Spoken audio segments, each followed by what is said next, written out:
Hey American Godzilla, welcome to the family. It's great to be here. It's all I ever wanted in my life. Hey guys, can I join the club? Blah. Oh god, why? Burn! Kill it with fire! Hey guys, welcome back to Important Reviews. My name's Steve, and today we'll be going over the SH MonsterArts Godzilla 2000 Millennium. This has been released by Bandai Tamashii Nation, and initially when I first seen this figure, I thought it was kind of weird because this doesn't look like Godzilla 2000 Millennium from the movie that I really like. This was actually a concept version of the suit that they had. It's supposed to look a lot more fierce than that one actually did, while that one looked more like King Kong versus Godzilla with a lot more badass spikes. But I actually think it's really cool that they're bringing this at least this version of the suit out, just so that, like, I already have some 2000 Millennium figures in my collection, so it's kind of cool that they actually have, like, he's a lot more unique than the other one. So I figure I'd pick it up because I just thought it was really neat. And as you can see, he's currently not in the packaging because I've had this guy for a little bit, and I've already been playing with him and whatnot. And mainly we just wanted to put this review out just so you guys can get a better understanding of the character, because we've noticed that he's been going up in price a lot, so we just wanted you guys to hear our honest opinion on the figure. But for the packaging, I really do like the Godzilla image right here, because it's just the image of the face from the toy that's in the packaging. But it's really cool because it has this nice menacing pose, and then I like how it has the clear plastic where it looks like he's like slashing at the packaging. That's actually a really awesome touch. And it has the same thing up here at the top with the Godzilla 2000 Millennium. And same for the side with more of his skin and his dorsal plates. For the other side, just shows another picture of him. And then for the back, it just gives you nice images of the action figure in the packaging striking some dynamic poses. And then down here, some more gibberish that I can't really read. But that's enough about the packaging. Let's get him up. Well, he's already opened up. Let's just get into him. So getting straight into the action figure here, because it doesn't actually come with any accessories, which is a little bit of a bummer. Starting with the sculpt here, I really do love this head sculpt on him. It looks fantastic. He has a lot more of a menacing look than the 2000 had, with his fangs that are coming off to the sides here. And I really love just how his eyes came out. They just kind of have like that more like lifeless evil kind of look to it. Except for the only problem mine is right here he has a little blemish on his eye, which is a little bit sad on mine, but it's just something that shows up in a lot of mass-produced figures. So it happens on occasion, so I can't really fault him too much for that. And then just the amount of detail that's going on in the mouth here. So you see all the ridges and the paint that's going on in there. And his tongue is actually a little bit posable, so you can move it up and down, which is really good for the articulation of the mouth, because you pretty much have to bring it down all the way if you want his mouth to come up a lot. Otherwise the tongue will get in the way. And then just the sculpt on his body here is just phenomenal. I really love all like the wrinkling scale effect coming along here. And then his hands with the claws here. Like, they look like they could do some damage. And then for his legs. Then I really love I don't know why, but just on this figure in general, I just really loved how the feet came out. Where it has like that webbing kind of look coming across each of the feet. I think that's actually a really nice touch that they had. And then for the tail here. Which actually, come to find out, this is actually the longest articulated Godzilla tail that they've released so far. I can get my camera focus back in. And then just for the dorsal plates here too, like each of these are all individually sculpted. So just the amount of work that they put into this figure is just fantastic. And overall, like, those things just look phenomenal. Like, there's just literally just really just nothing wrong with this guy. Like, in terms of overall design and everything, I think this guy just came out far above and beyond my expectations. And even though it's not exactly like the Godzilla 2000 mold, I still really do appreciate that they gave us a concept version, because he's literally just unique out of my entire collection. And then getting into the articulation, he has quite a few. His mouth can move, this is about as high up as it can go, so that's pretty much about the look you're going to get. But he has a joint right here at the base of the head, and then here at the neck, here, and right here, so you pretty much move it like a crazy amount down, which kind of weird, but I still like it because they give you a lot of the posability with it. And you can move his head side to side. So he gets a lot of range of motion with just the upper portion of his head. And one thing I actually really liked about this guy so far compared to some of my other SHs is I haven't really had any problems with anything popping out on me. And then for his mouth, it could open up and down. Gets a little bit of a pivot side to side. And his tongue is also articulated, as I showed you guys earlier, so it can move up and down as well. Which is a really, really awesome touch.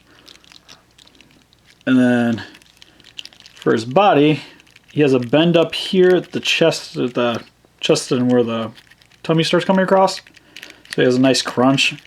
And also gets a bit of a rotation up here, which is really cool. And he also has articulation at the waist. So he gets actually a really, really nice range of motion just on twisting. Which is really cool. And then you get him like looking up the roar and bending down. And then for his arms, he has a joint at the shoulder. Which pretty much gets all the way around. Move all the way around, 360. Then he has a bend at the elbow. It also has a rotation at the elbow. Which is weird because it has like a bend here and like right up here. So he has like a double elbow joint, which is really cool. And then for his hand, it's also on a ball joint. So his hand has a rotation here. You can go all the way around. You can bend, which is really, really nice. Like I haven't really complained too much about any of the articulations on these guys. And then for his legs here, move up, move down, move in and out, which is really nice. And then he also has a double joint at the knees, which he doesn't get a whole lot of bending here, which is pretty much fine because as long it goes straight for like the swimming poses. So if you want to have his legs back and coming out, you kind of get him like he's like swimming in the water. Or you move his head up a bit, then you can bring it down. And then his feet are also on the ball joint, so they get nice pivot and go back and forth. And there's also a joint up here at the middle of the leg. And then for his tail, it's pretty much segmented at each of these little joints. I think the official joint stops right here at the end. So it's pretty much that little segment there, right, and is the only part that isn't articulated on this. So he gets a wide range of posing with his tail, which is something I really have loved on these guys pretty much ever since I was a kid. I always wanted my Godzilla's tail because usually they're pretty fixed and they only go like, it's like bending up and you can only rotate side to side or something, and that's even if it moves. So these guys actually give me something that I've been really wanting since I was 5, and overall, especially in articulation on this guy, it's just insane on how much of articulation they get on this guy. And overall on him, the gapping isn't really all that bad. Because the only major gapping is pretty much right here underneath his arm. And then at the legs here, but if you adjust the leg and stuff, you can get rid of that gapping here. This is pretty much the only spot that's going to relatively show up on him. Because even if I bring it over, like you could fix a lot of this. Just gotta mess with it a little bit. For a quick comparison, here's the SH Godzilla 2000 Millennium compared next to my go-to with the SH High Seas, which I think overall in design, he scales really nicely with him because this is my favorite of the Godzilla so far that I've gotten out of the line. But it's just insane on how much detail they put into these guys. And then just to show off the articulated tail for you guys, because this tail, they're about the same length. If I can get his feet up. Yeah, the tails are overall pretty much the same length. But for his articulation, it stops literally right here. Which is where they're getting at this is the longest articulated tail, because his literally goes almost all the way to the end here. Which, overall in this one, I thought it was really nice, but this just blows me away how little of joints they can get here. And again, I haven't had any problem with this just separating on me randomly, unlike the Batcher figure. And for a quick comparison, we have the SH Godzilla 2000 Millennium compared next to the Bandai America Godzilla. Which, I was really happy when I got this figure originally, even though he has the crimson dorsal fins, which are kind of weird. Well, I thought he had a cool little pose, but it's just, that guy's just amazing. And just makes this guy just kind of obsolete for me nowadays. So overall, with the Godzilla 2000 Millennium, I think this guy is a fantastic toy. Like, the overall mold on this guy is just amazing. His articulation, equally amazing. And for the original price I got, I really thought he was worth it, which I picked him up when he started going up in price at about $100, which I thought was fine at the time. And I would recommend, if you guys are planning on getting this guy, I would probably get it sooner than later, because he's probably only just going to go up. So I really do recommend actually picking him up, because I think he's just a cool, unique mold. And if I'm really hoping that they end up putting out an Orga, and I've heard some kind of rumors for it. I don't know how true they are. But this is probably one of my other favorite monsters is that guy, so I'm really hoping that they release him. So this guy was really worth picking up for me regardless. So what do you guys think? Did you guys like Godzilla 2000? Do you guys think this guy's a cool action figure? Or are you just not a fan of pricey things? Please let us know in the comments. If you want to see closer pictures of this guy, please check our Facebook. It's in the link in the description below. And if you guys like this and want to see more stuff like this, please give us a like and subscribe. Thank you guys for watching.